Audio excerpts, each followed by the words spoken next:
بسیار سپاسیش بخاطر برای زاوی حوالی برپا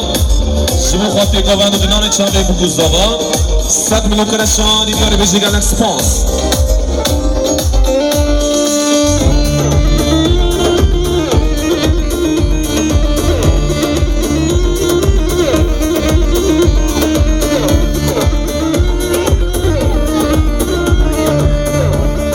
سپاسیش بخاطر قلفای زاوی سرحاد